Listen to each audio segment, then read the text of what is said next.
Voltamos ao terceiro bloco do programa Direitos e Deveres, Cidadania em Ação, aqui pela TV Destaque. Como prometido, o telefone do Marlon Lelis é o 9383-4727. Doutor Rogério, um tema muito polêmico que acontece aqui no nosso cotidiano é em relação àquela situação em que, por exemplo, uma vizinha fica tomando conta da criança da outra, né? Essa relação pode gerar um vínculo de emprego? Pode, Cazu. Pode? Pior que pode, né?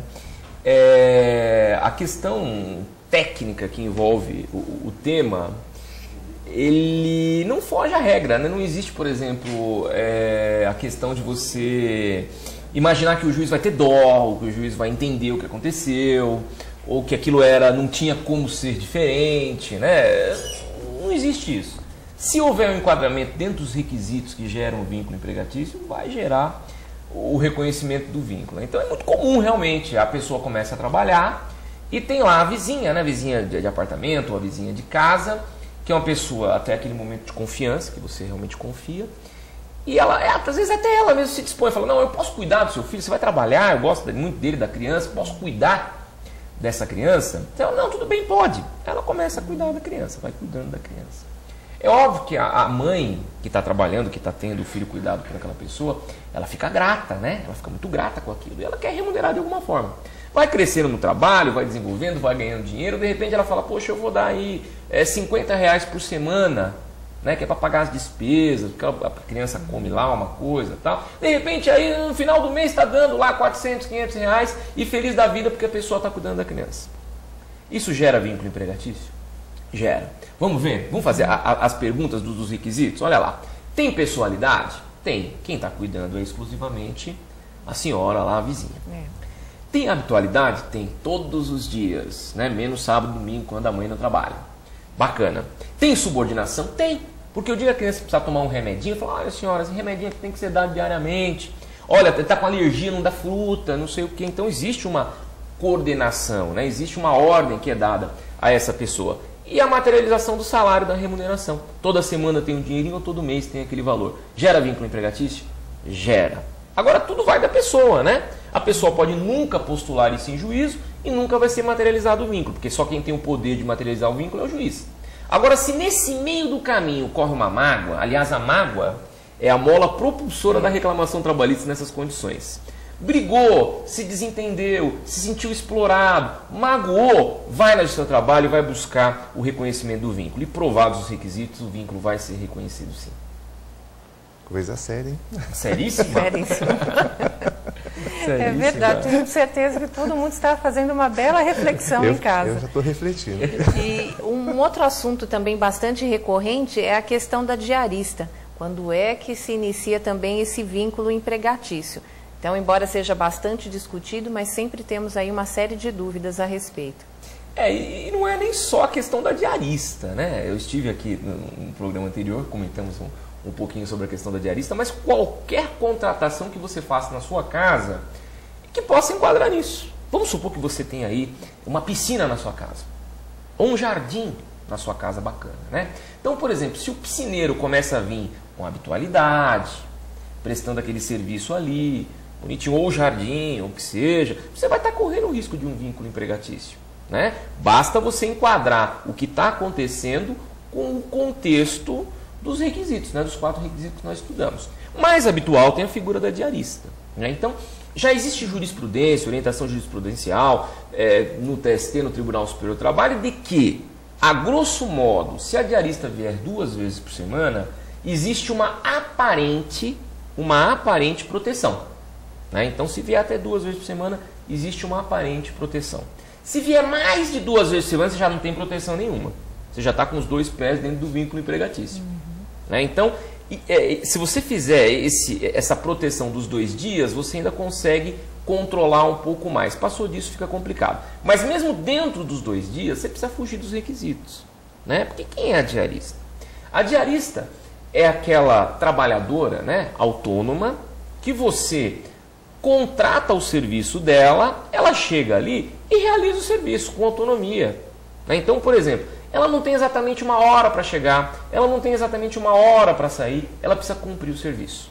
Então, por exemplo, se ela chegar às 7, sair às 15, ou chegar às 10 e sair às 18, pouco importa. O importante é ela te entregar a casa devidamente faxinada, bonitinho.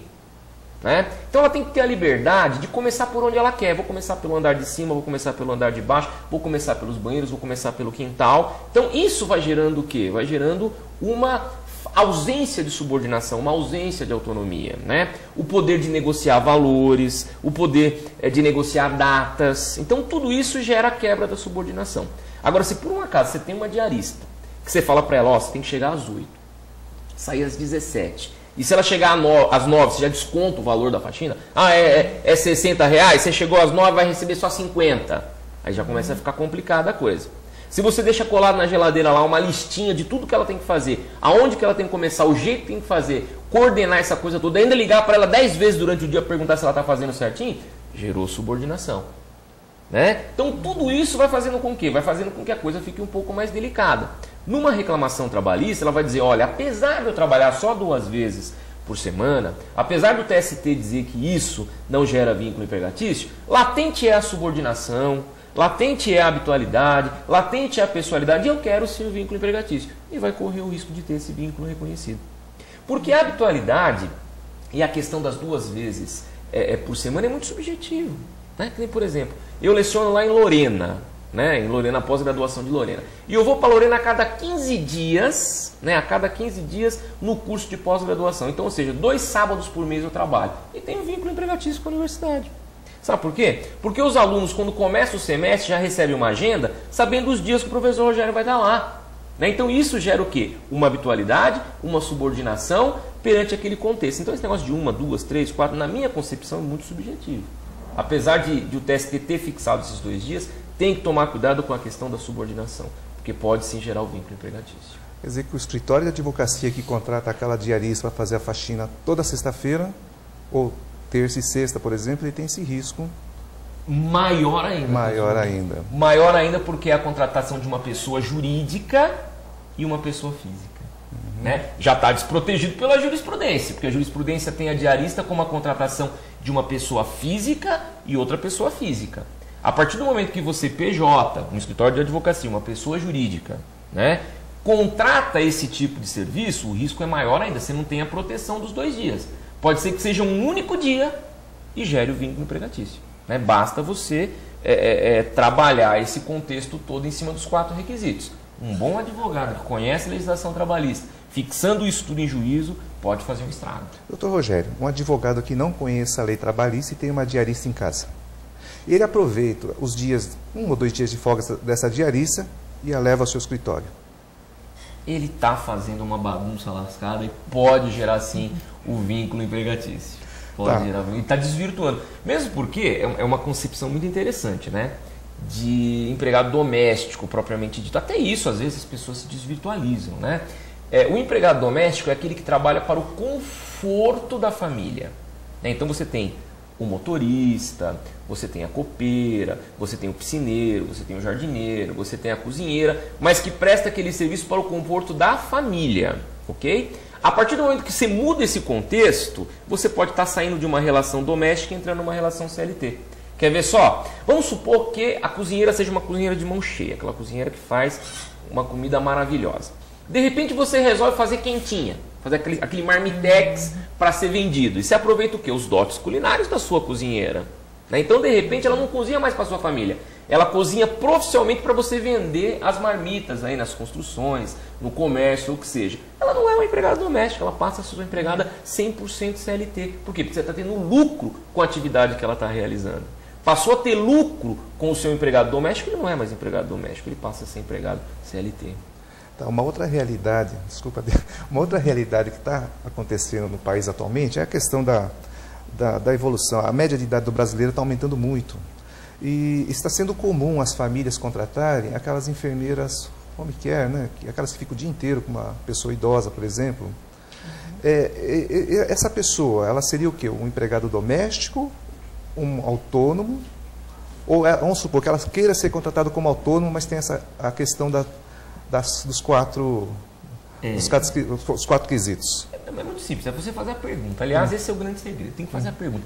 Eu não sei se eu estou numa relação empregatícia ou se eu estou numa relação autônoma. Eu tenho que perguntar, tem pessoalidade? Tem habitualidade? Tem subordinação? Tem salário? Se a resposta for sim, sim, sim, sim, você está diante de um empregado. Então vamos lá na questão que você falou, da cuidadora, né? Isso, o cuidadora, que se utiliza, da cuidadora. A cuidadora, ela está todo dia? Tá todo dia. Então quer dizer que tem pessoalidade. A cuidadora, ela pode mandar a irmã dela, que não é enfermeira, ou ela pode mandar a prima ou a vizinha na sua casa para cuidar? Não, você não vai deixar nem a pessoa entrar. Você quer uma pessoa técnica e que tem afinidade com o paciente. Então quer dizer que existe o quê? A pessoalidade. Então nós temos habitualidade e temos pessoalidade. Muito bem. Existe subordinação? Com toda certeza. Aquele doente ou aquela pessoa que está enferma, aquele senhor, aquela pessoa idosa, tem hora para comer, tem hora para tomar banho, tem hora para tomar remédio, tem hora para tomar sol. Então ela tem que seguir o quê? Uma regra. Ela pode fazer o que ela quer? Não, não pode. Então existe o quê? A subordinação. Ela trabalha de graça ou recebe para isso? Recebe. Se ela recebe, está presente o quê? A remuneração.